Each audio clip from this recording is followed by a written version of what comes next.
Hey, Pastor Steve Waldron here today.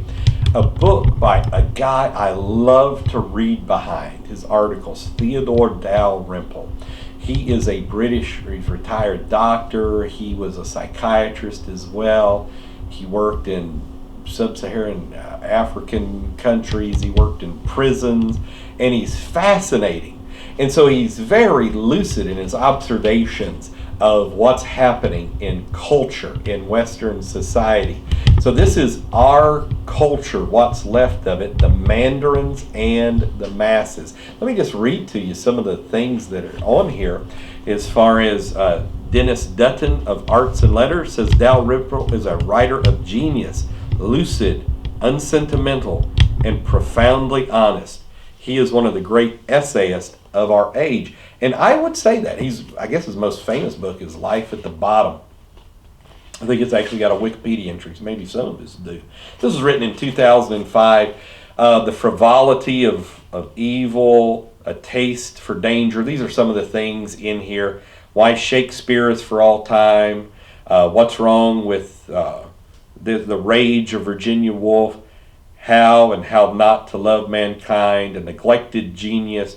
The dystopian imagination, a lost art, Gilray's ungloomy morality, trash, violence, and Versace.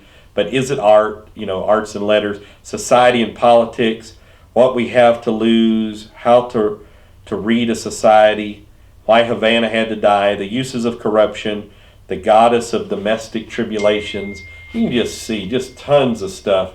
When Islam breaks down, the man who predicted the race riots, who killed childhood, all sex all the time, don't legalize drugs, the starving criminal, the barbarians at the gate of Paris. Now remember, this is written in 2005, before a lot of these things have been in the news today.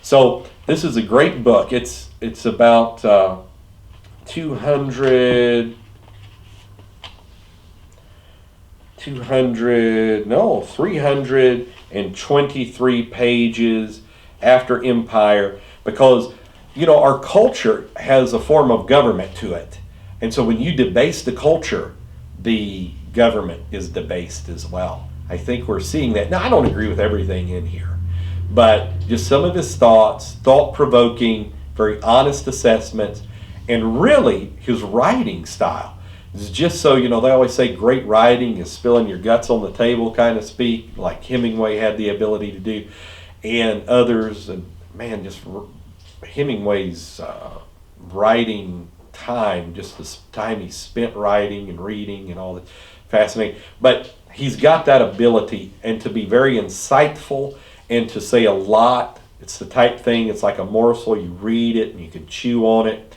and kind of like Joseph Sobran in a certain sense. And now again, I don't agree with everything Joseph Sobran writes, trust me on that, but he was an excellent writer. So Our Culture, What's Left of It by Theodore Dalrymple. I think you'd find it a good read, as you probably would all of his books, in a certain, very thought-provoking and very insightful in the day and age we live in. God bless you today.